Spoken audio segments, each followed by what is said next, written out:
Ce soir, notre performance va être assurée par Thomas N'Gijol à propos de son spectacle. Il reprend à bloc, mise en scène de Yazid Haït Hamoudi.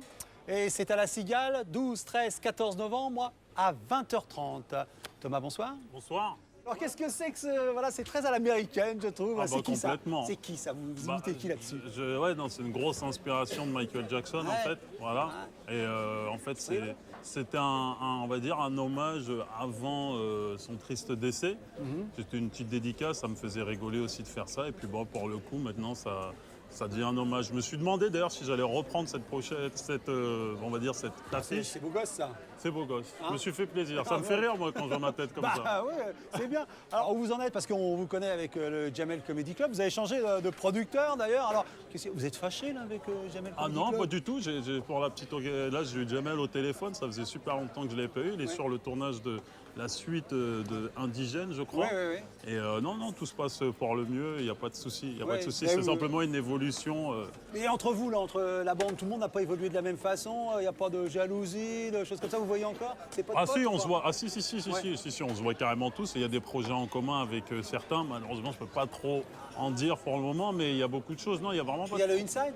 Il y a le inside, ouais. On va raconter ça parce que ça marche très bien, ça. Mais ouais, mais ça, c'est justement, ça nous a été inspiré avec tout ce qu'on a vécu. Ouais. On a voulu mettre ça un peu en image, en réécrivant tout, parce que c'est scénarisé. Je l'ai écrit. Ce sont des fausses Exactement. coulisses. Avec Fabrice Eboué et Blanche qui ont eu l'idée, m'ont appelé pour écrire les épisodes. Donc du coup, on a écrit tout ça. Et puis, c'était à l'écran et ça a eu un succès, je pense que... Enfin, bien. On était contents déjà d'aller sur la fiction. Ouais. Et puis, on était contents d'avoir ce ton-là aussi. Alors dans ce à bloc, d'ailleurs quand on voit comme ça, on dit presque à black. Ouais, ça faisait, on ne sait pas. On sait pas, on se demande. Est-ce qu'il a voulu mettre un message subliminal? Subliminal. On ne sait pas. On se demande des fois que les gens n'auraient pas compris. On ne sait pas, voilà. On sait pas. Alors là, c'est plus, je sais pas dire, vous éloignez du stand-up quand même un peu, hein, non par rapport. Non, ça l'est toujours, mais c'est vrai qu'en même temps, à l'époque, justement, il y avait cette grande révolution du stand-up qui n'existe en définitive pas, parce que des gens comme Raymond DeVos ou Guy Bedos s'en font depuis des années.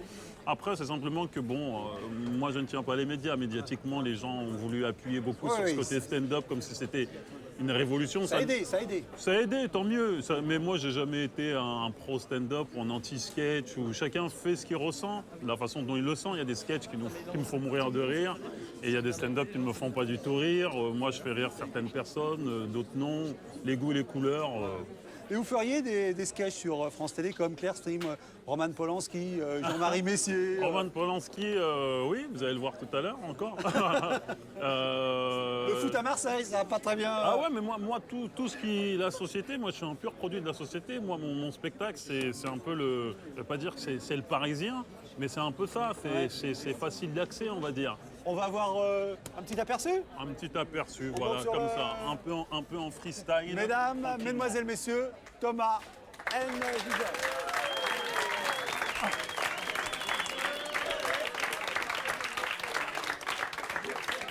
Bonjour tout le monde. En tout cas, je suis très content, là, j'ai une entrée de vacances, sincèrement, il n'y a pas longtemps. Malheureusement, je n'ai pas pu aller dans mon pays d'origine, au Cameroun, parce que c'est un peu compliqué pour moi d'aller au Cameroun. Vous allez comprendre pourquoi, en fait, parce que j'ai ramené, en fait, pour l'émission, une lettre d'un de mes cousins du Cameroun. Et c'est vrai qu'en lisant cette lettre, je me suis dit, mais pourquoi je me prends la tête à écrire des sketchs alors qu'il suffit juste de lire des lettres, quoi, parce que c'est un génie, ce mec, et il faut vraiment lui rendre hommage. Pour ça, j'ai ramené la lettre. C'est une lettre de mon cousin Diakité, voilà. Et je veux... Non, ne rigole pas, il a le droit de s'appeler Diakité, quand même. Et je veux vous la lire à la locale, un peu à la camerounaise, comme ça, vous allez être dans l'ambiance. Bonjour, grand frère Thomas N'Gijol, Paris-France. C'est le mec marque la distance. Hein. Moi, je suis en France, lui, il est dans la mer du Cameroun, voilà. Je t'ai encore regardé hier dans ton DVD du Jamel Show. Non, je suis fier. C'est-à-dire que quand je te vois, j'ai envie de pleurer. Mais comme ça fait 2 mois que je n'ai pas bu d'eau, je n'ai plus de larmes. Et si je force, le sang peut couler. Ici, tu sais, la vie suit son cours. Tu te souviens de mon ami Honoré? Il est mort. Rigobert mort aussi. Moi-même, je ne suis pas mort, mais je suis foutu. C'est pour ça que je te demande à toi, pardon, grand frère Thomas Guijol Jamel, Comedy Club, Dailymotion, YouTube, Big Buzz. Je t'en prie, je t'en supplie, envoie-moi un scooter. Le mec crève la dalle, mais quand même faire des roues arrière. Hein. Ainsi qu'un rasoir, gilet Sensor. C'est trop doux et ça glisse. Bon, il faut que je te laisse là parce qu'il y a un guépard qui me regarde fixement. Et je crois qu'il a faim, tout comme moi d'ailleurs. À bientôt, ton cousin Diakité. PS, envoie-moi des pépitos. Voilà, messieurs, dames. Voilà.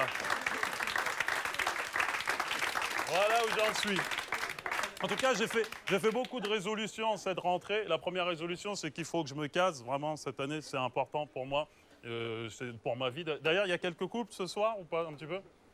Il y a des mecs qui hésitent, ils sont là, je sais pas, moi Ok, d'accord, bah, je tiens à dire que notre génération, parce que j'en vois beaucoup de ma génération, on est de la merde. On est de la merde, on est de la grosse... Si, on n'est pas comme la génération de nos parents, des anciens. C'était des vrais couples avec des vraies valeurs. Ils tenaient longtemps contre vents et marées. Alors que nous, notre génération, on casse pour un oui ou un non, quoi. C'est vraiment du genre, quoi? Il n'y a plus de Nutella, c'est fini. Tu vois, vraiment, il faut tenir longtemps, c'est important. Moi, avant les vacances, je suis tombé sur un couple très marrant à mon spectacle. Il y avait un mec, en fait, qui avait 30 ans et sa copine en avait 20. Et rien de bizarre au vu de la loi, hein, pas de souci.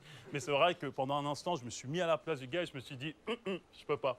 Parce que je fais un calcul tout con dans ma tête où je me dis que quand ce mec avait 10 ans, sa copine venait de naître. Quand il en avait 16, sa copine avait 6 ans. C'est-à-dire que quand il était au lycée, il aurait pu passer devant la maternelle et dire « Oula, la petite avec le sac babar, là, sacré potentiel. » Vous avez vu comment ça devient malsain? Je laisse ça à Roman Polanski, moi, c'est pas mon délire. Oh, c'est vrai que j'aurais pas dû dire. C'est vrai, je fais partie de la grande famille du cinéma. Mais il faut avouer, justement, on parle de cinéma. Tu sais, aux États-Unis, il y a souvent ce cliché des Noirs qui meurent dès le début du film, surtout dans les années 80. C'était n'importe quoi. Genre, le monstre arrivait... Comme par hasard, il y avait un noir qui passait par là. Le monstre, il le voyait.